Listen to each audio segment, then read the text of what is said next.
Oh boy, this guy asked a very inflammatory question to the President of the United States. Okay. Mr. President, was part of the rush to get this deal done to knock the Jeffrey Epstein story out? Oh, you got to be kidding with that.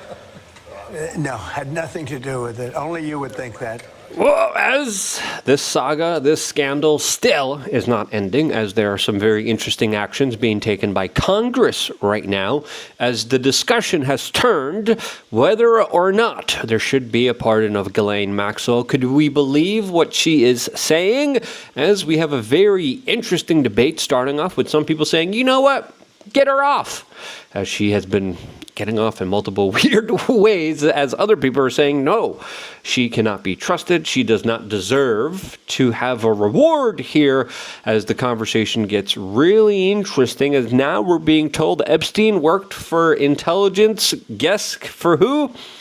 For Russia and China. Just when you thought this story couldn't get more absurd, here we are, as of course this reporter highlighted how this controversy is not going to be going away anytime soon, and it's only going to get a whole bunch more crazier from here. Now, what will transpire? How will this situation devolve? That's exactly what we are going to be discussing, what all the latest news surrounding Epstein in this particular video. And if you appreciate our ability to do so, as of course a lot of people don't want to talk about this, a lot of people are getting told and given orders telling them to shut up. We're one of the few that haven't. And if you appreciate that, subscribe and click the notification button, as of course we definitely appreciate all of your support during these very kind of weird, strange, troubling times where a lot of people just aren't being as honest as they used to be here. As of course we have this here from Leading Report, talking about how, according to a former CIA officer, Jeffrey Epstein was working for, quote, Russia or China intelligence. I like how it's, I like how it doesn't mention the clear elephant in the room, which is the CIA and Mossad. You know, the clear connections there. You know, you could even extrapolate a little bit more, MI5, you know, French intelligence, especially with Jean-Luc Bernet. But now, I mean, what? I mean, talk about an obfuscation effort. Talk about a propaganda effort. You're telling me Russia and China, Russia or China? Really? You can't even pinpoint which propaganda talking point is just so convenient that those are the two biggest geopolitical threats here, as one of our biggest allies here has also a lot of extreme ties to Ghislaine Maxwell, Robert Maxwell, and to all of their covert actions, which also involve the Israeli former Prime Minister, Edmund Barak, who, of course, attended and was hanging out with Jeffrey Epstein for quite a while. Now we have Blair White responding to this just by laughing. Shoe on Head wrote, Russia and China. That's it? Just Russia and China? Don't worry about it. Look over here. Obama. Real sugar and Coca-Cola. Yeah. Brendan Herrera said, only Russia or China intelligence? Are we sure we aren't leaving anyone out, perhaps? Oh my God, the response here. A lot of people are just laughing, saying this is beyond gaslighting, as people are making the connections here. How Anthony Blinken, the former Secretary of State, was, by the way, the stepson of Samuel Pfizer, the lawyer and confidant for Robert Maxwell, the father of Ghislaine Maxwell, who was the accomplice of Jeffrey Epstein. Just another strange coincidence here, as another person wrote. The people are figuring out that Jeffrey Epstein worked for Israel. Tell them it was Russia and China. Jeffrey Ching Chong Steinsky. I got to retweet that one. That one's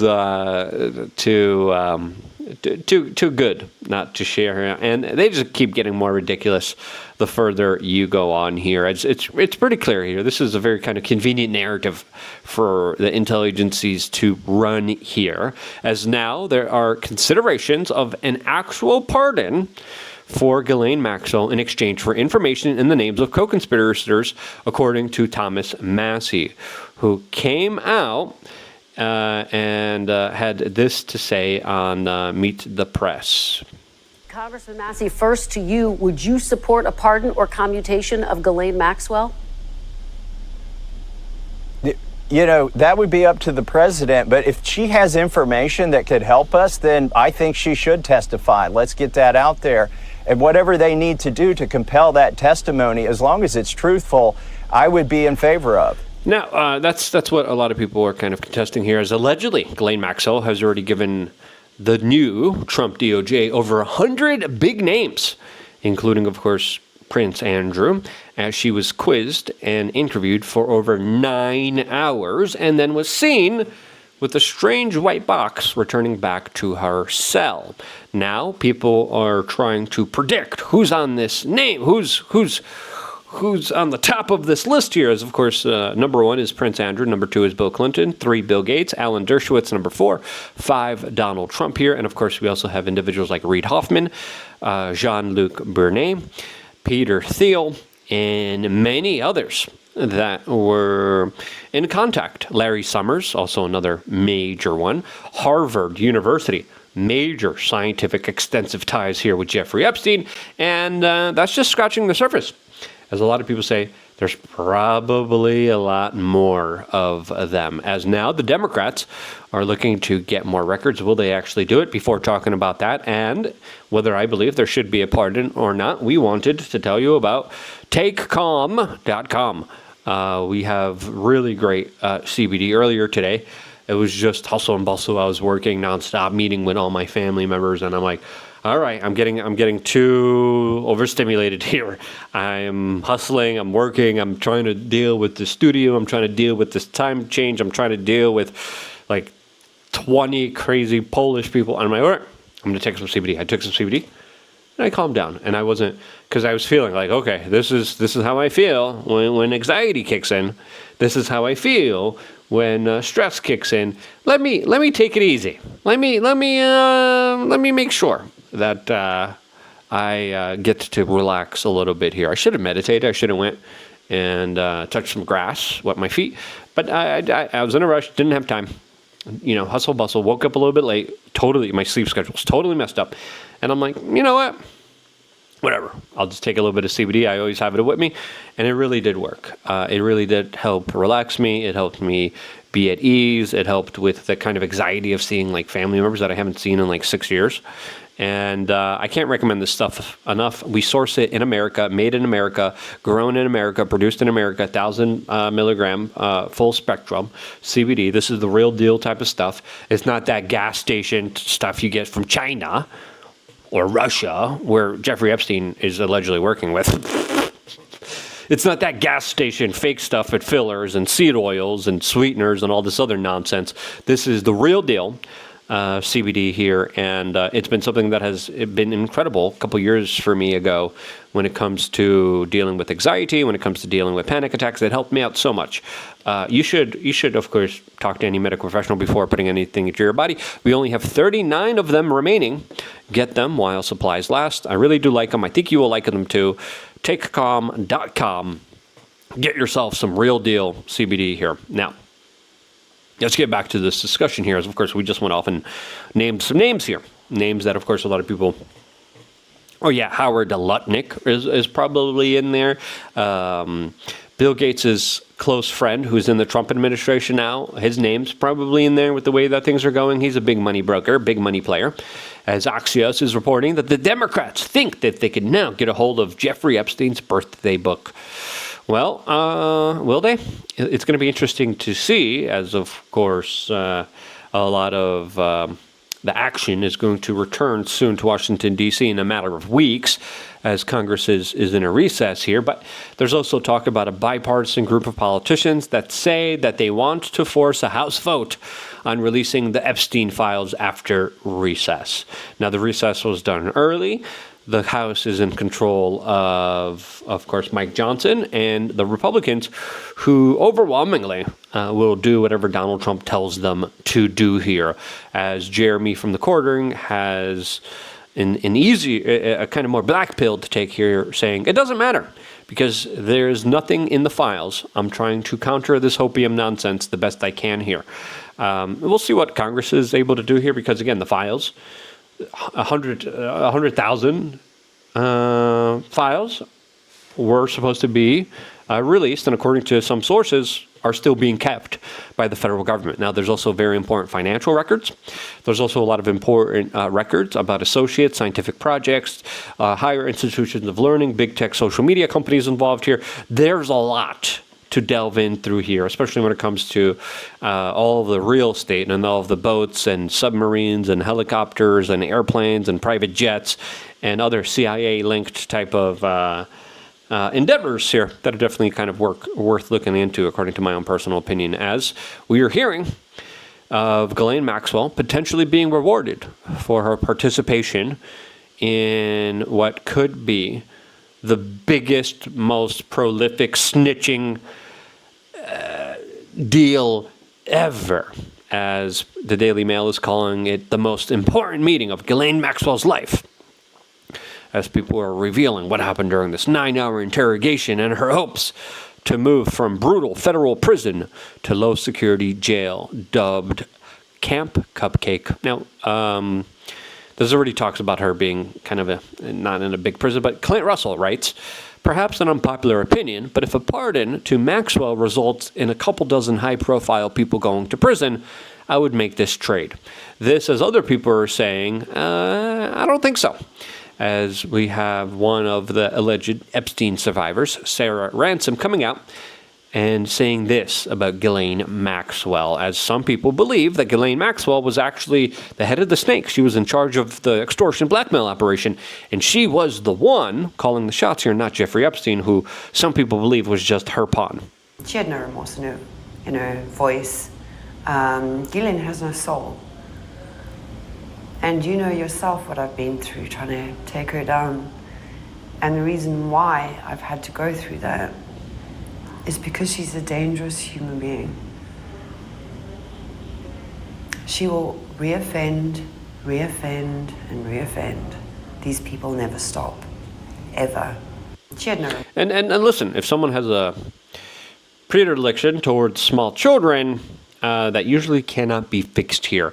As there's a Guardian article a couple years ago talking about how Ghislaine Maxwell trained underage girls as slaves, according to documents that allege from unsealed testimony from her 2015 case, revealed a series of claims about Britain's role in the Epstein trafficking role here. As Dr. Simon Goodix says, never forget this headline: when they tried to gaslight you into thinking Epstein's network was just a conspiracy.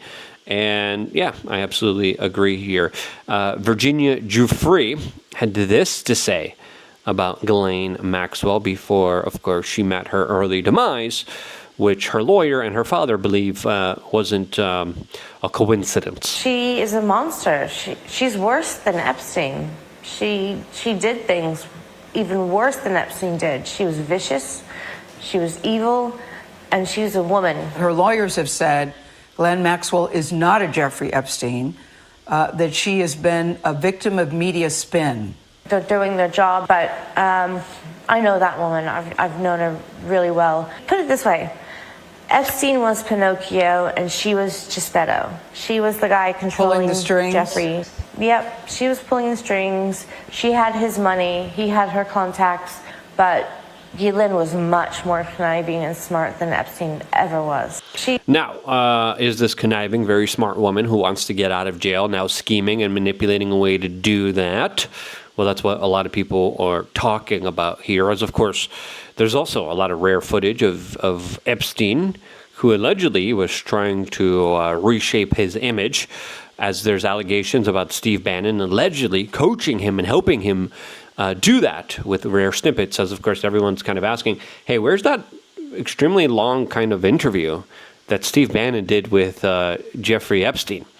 And before playing a snippet of it here, it is important to note here that Steve Bannon hasn't verified a lot of these allegations against him, and he said he is going to be releasing a 5-part documentary series surrounding Epstein with the footage that he got from the interviews with him next year. Now, why then? As of course, this is a big case of public interest, as some people are saying that, hey, there could be a possibility that Steve Bannon could be on this Jeffrey Epstein list as well here. Now, are those allegations true? I think time will tell. I think we're going to see what Steve Bannon is going to be releasing here. And it's going to be interesting as, of course, you have some people accusing him, but just because someone accuses you of something doesn't make it automatically true here. But when we look at the kind of big cover-up effort here, there was a major one. We have to understand major institutions like The Atlantic, CBS News, ABC News, and many other big publications had the victims, had evidence, had witnesses, had whistleblowers, and they said, yeah, we have these bombshell stories, and we're just not going to release them. As people were asking, why? Why weren't you going to release this important information about things that, of course, the general public obviously has a huge interest in?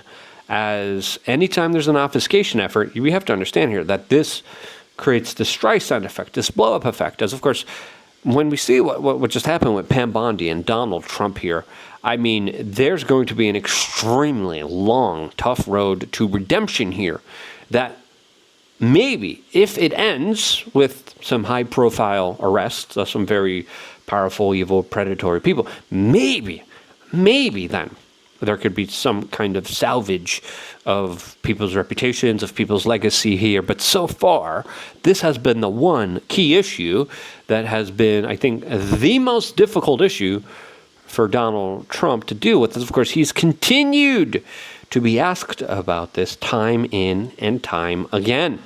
And when we look at a lot of these questions, when we look at a lot of people and influencers being called, networks being told to shut up here, this is something that, of course, is not going away here. Now, according to some people, like, guys, we're doing it. The victory lap's here. Bongino's making very cryptic statements. I'm telling you.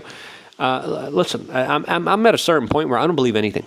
I don't believe anything until we actually get the receipts, until we actually get real legitimate actions, accountability, and transparency from this administration. So far, all we have gotten was a weird request for the liberal judge who covered up this case in the first place to release the documents. That's all we got. When there's hundreds, thousands of other documents that the FBI worked very hard, and then when they found out Donald Trump's name was on it, we were told, no, nothing to see here, go home, case closed. As there's other individuals like Kyle Seraphin that are going out there and predicting, hey, the executive office controls the files, and we're not going to see anything here. And listen, I kind of have to agree with Kyle here, and I don't want to believe in Kyle, and I hope Kyle is wrong. I hope Kyle is wrong. But I'll be honest, I don't think he is. I don't think he's wrong at all. I think he's right. I think he's right on the money. I hope we are proving wrong. Here's the clip of, by the way, Epstein talking to Steve Bannon about how he loves feminism and how he loves women. Future is for the way women think. The way women think. That's correct. Getting on a sop because of all the depravity you've done against young women. Your new sop is that their women's thinking is the future. No, I've always believed that women would in fact be able to take over. I'm a firm believer and supporter of times future. Now, this is a guy that according to many reports couldn't hold it in his pants. Like literally, like took it out, was going to town while making eye contact with people on the plane. He had beds, clearly very poor impulse control. I think it's pretty clear with Ghislaine Maxwell's ties, and again, everyone always wants to blame man, but look at this. I think it's pretty clear here. Ghislaine Maxwell was, I believe, the head of the snake. I believe Epstein was kind of the fall guy here, and now we might be in a situation where Ghislaine Maxwell, by the way, who for some reason knew how to fly planes and ride and operate submarines, she was this kind of super spy here. And Donald Trump has wished her well before, and she's the one with a lot of the big connections. And Donald Trump's kind of behavior with her has been very weird, as of course he doubled down on wishing her well here. Her behavior with all of these people, very, very interesting here. Now again, I kind of have to agree. Kyle Seraphin, who was on the Alex Jones show, had this to say. What is going on with Trump and now the congressional hearings? The Republicans are coming now. What is going on? It seems like they're trying to throw a wet blanket on it. It seems like they said, hey, we're going to give you, look, remember the first time that they did this? They came out and said, give us a couple weeks, we're going to give you this wave of transparency. You know, in the next couple days, you're going to see all this stuff. Now how we're did you say promising that 4 months ago to me privately, and then 3 months ago on air, we're not getting Epstein files? It just was obvious to me because they were extending the deadline. And they were saying things that made absolutely no sense at all. Like, hey, we got to protect the victims. Now they're like, what victims? There was no blackmail operation. There was nothing to see here. And I'm like, come on, really? Really? That was just absolutely ridiculous, in my own personal opinion here. And again, I agreed with Kyle then. I'm like, we're not getting them. As soon as I found out what was happening behind the scenes, as soon as Kash Patel went to Congress and told, yeah, Epstein absolutely took himself out. No one in the alternative media picked that up but me. Everyone was too afraid. I did a whole full video about this. I tweeted about it. And I was like, wait, this is weird. Why did they say he absolutely took himself out? I disagree with Kash here. And then I was like, warning sign, this is weird. And then as soon as we found out what was going on inside, how they were not in control of the documents in the first place, I was like, we're not getting anything. And that's exactly what happened here. And Kyle was right. I hope he's not right now, but he probably is. And that's why I take some CBD to calm down. Because it's infuriating knowing that my tax dollars have aided, abetted, and supported international child trafficking. And there's never going to be any kind of legitimate justice for it. And that's pretty sad. And that's why I take some CBD and I try to meditate every day and I try to relax and I try to calm down. Because it's not nice. It's really bad. We are changing, takecalm.com. 63 of them left. No, 39 of them left, sorry. I love you guys. Stay tuned for more here on youtube.com/weareoftchange.